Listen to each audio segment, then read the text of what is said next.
Being a step parent is not really easy, or step parents, and it is the place or the position that tests true parenting. I can assure you that, because you are with someone who is not from your blood but connected to your partner. And if we want to talk about how effective you are and true you are in love for your wife or for your husband or for your own children that come from your lands, you test it by how you treat your stepchild. Welcome to Truth Channel Network, and this is Gospel According to Parenting.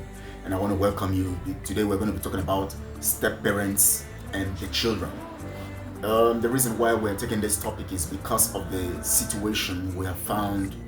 I have done some research on this, and I have seen lots of situations that have arisen, good and bad, in the context of step parenting.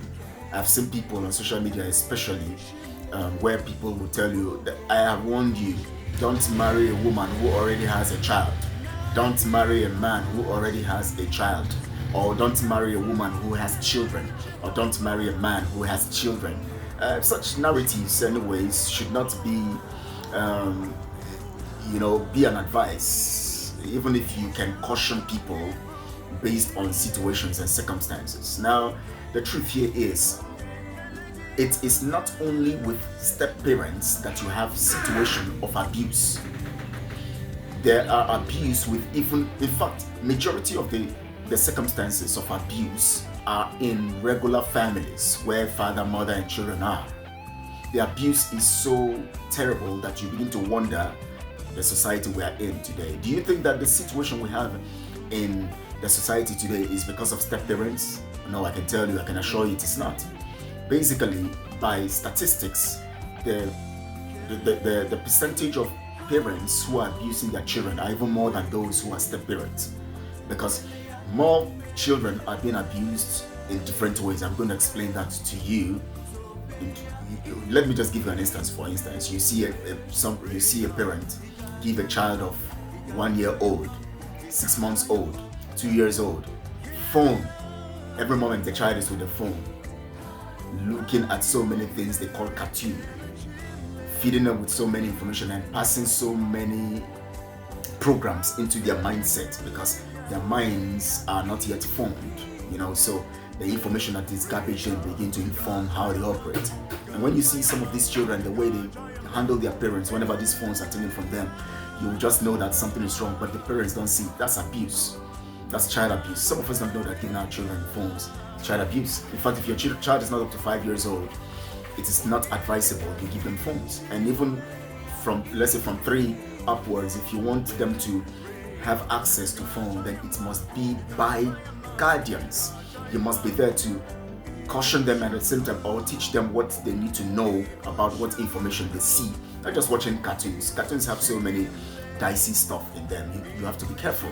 And letting them also understand that this is not a birthright. You just have the phone and then you have it. Then nobody can take it again from you. No. Make them understand at the point where you are directing them on the phone and you are taking it, so they understand that whenever you come to them with the phone, it is for information and it is to help them acknowledge some stuff in their lives. And then when the phone is out from their hands, it means that the phone is not actually there. It's only a source of passing information to them and taking it back. Don't make the child think that they have a right to having that phone. And when they're holding your phone and you want to take it, they fight you and they're angry. No, don't get your children to that point. It begins from the childhood, when 2 years old, 2 months old, 3 months old, 4 months old, begin to show them all of this stuff, and 3 years, and still will begin to make them feel entitled to all of this stuff. Be careful.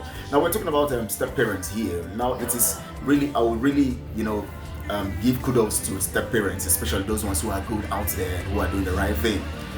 You are doing a good thing. I've seen a friend. I had a friend. Let me say, not I've seen now. I had a friend, yes, I'll say I had a friend because we have lost contact for a long time. Today he's in Australia. And he is the second son of 5 boys to his mother. his mother already had these 5 boys before she lost her husband, and then she remarried to this. She now remarried and married a man who had never had a child or ever married before. And so the boys grew under this man, and I tell you, for the number of years we were together, over 20 something years, I never knew that this man is a stepfather. I thought the man was their father. I mean, the relationship was wow. And the family was so connected, united, formidable.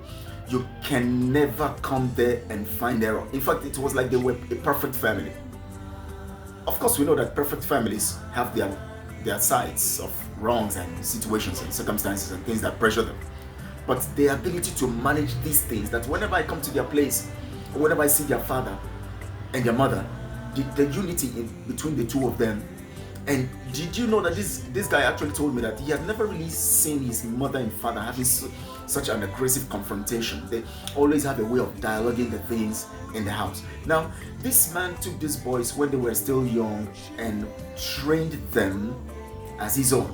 Maybe, I don't know if he actually is not capable of having his own children, because maybe he made this decision that marrying this woman, having 5 children, the 5 boys are okay for me. 5 boys, no girl. And they were perfect. I am talking about perfect. Now, the day I came to know that this friend, in fact, if I call his name now, he will know, maybe he might be watching. I don't want to call his name. Some other people might know too. When I call his name, those who know me. Now, the day I came to know that this man is not his father or biological father, just the stepfather, I was shocked. I was looking at the boys, I was looking at their parents, and I was wondering how they were able to stay together and nobody could actually know this. It was wow to me. It was interesting to me. It was wow. Now, today the guy is married, he's in Australia, my friend, that's my friend. I don't know where the other brothers are, and still relating. I believe that he's relating very well, and it was just wonderful. And the day he told me, I was shocked. But of course, there are good things about some circumstances that you think are very bad. As humans, we always have a way of categorizing things and concluding when we see a bad side. I have also heard of stories that are very bad about single parents, but I've heard good stories. Now, let me tell you of myself. My older brother is not the son of my father. So now, his father is a Lebanese, and he is the son of my mother. My father married my mother when the boy was already 3 years old. Now, throughout the period we lived together, none of us, my mother later had about 6 other children to add to making 7. Yes, 7. Some died. I think 2 died along the line, so we left with 1, 2, 3. Okay, 3 died along the line, so we left with 6. So we were supposed to be 9. Maybe because those ones died, they had to give birth to another. Now we lived together. None of us knew that this one who is the first is not the first child.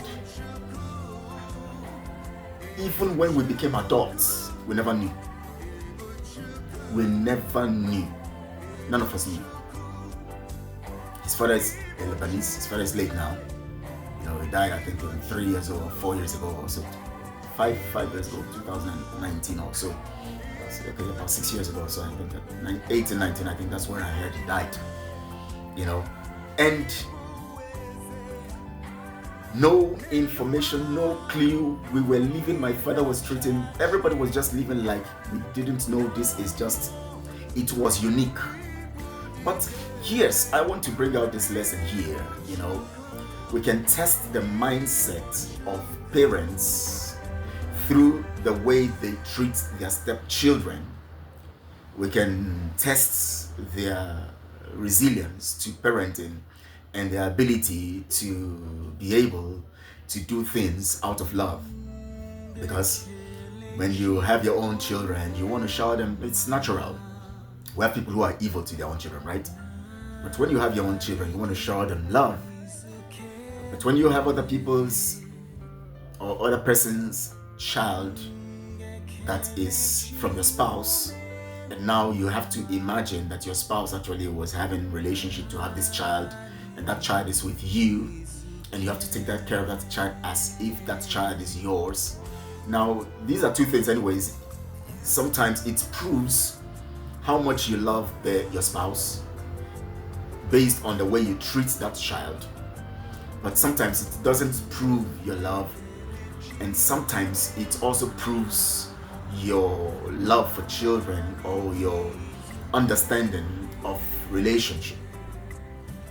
Even if it doesn't justify or prove totally how you love your child and your spouse, it can also be an addition to the fact that you could take somebody else's child and treat them as yours.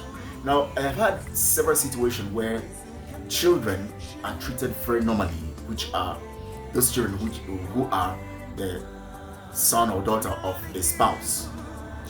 But the wife or the husband is not being treated well, even if the child of that person is being treated well.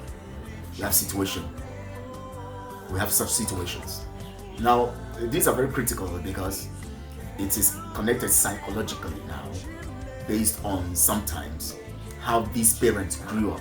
Sometimes they grew up in abusive families or relationship where their mother and their father were abusive to to themselves or something, or one is abusive to the other and something. They grew up under a violent household, so they have a mindset that makes them, instinctively, just treat their spouse it's not really what they really intend, but they have this natural aggression. They treat things lackadaisically, and sometimes violently. They grew up in an angry household, so they pass it on. That sometimes does not mean they don't love their spouse, but that has formed or informed their behavior and attitude. That's why we talk about garbage in, garbage out. When a child is growing up under a circumstance, it's informed. It only takes children who are very, very uniquely gifted and talented and who develop their intellectual side to understand that, okay, growing up, I see my parents this way, and I want to change the narrative in my own time. I don't want it to happen in my own time. Understanding the violence and all of this stuff, and they're able to engage their intellectual side. Not every child is able to develop their intellectual side. Remember, we have this academic program that is put on children as soon as they are born. That is where we have the problems, because children begin to go under academic knowledge and their intellectual side is kept down. It becomes a very serious problem. So now, for every family to have formidable children with intellectual ability to reason properly, they must keep things away like phones and other things, and use themselves as the screen the child would have to watch in their lives to form or inform their intellectual side, to influence their mind to do the right thing. Very, very critical in this respect, and I want us to understand this. Now, I'm not going. This is already time for me to end because of time. I don't want this to be too long, but I'm going to do the part 2 of this. We want to look at the effectiveness of being a step parent, and we're going to look at the causes, the benefits, the implications, and so many other things we're going to be looking at, so that we can understand how to treat one another and measure also our ability to parent children. Very, very important. I want to thank you for being part of this. Watch out for the part 2 of this. This is Gospel According to Parenting on Truth Channel Network. My name is Kelechi Ambrose. Please like this video, share to other people that you want to hear the truth. Also subscribe to this channel if you have not subscribed, so that YouTube can spread this gospel to other people, and we will all have a better world as we begin to implement the right things in our lives and do the right things for the next generation to benefit. Thank you so much. I appreciate you so much, and I love you, and God loves you more. God bless you very good.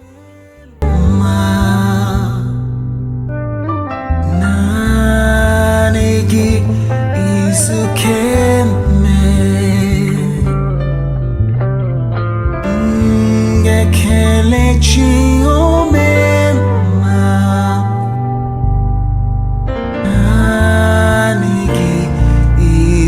care.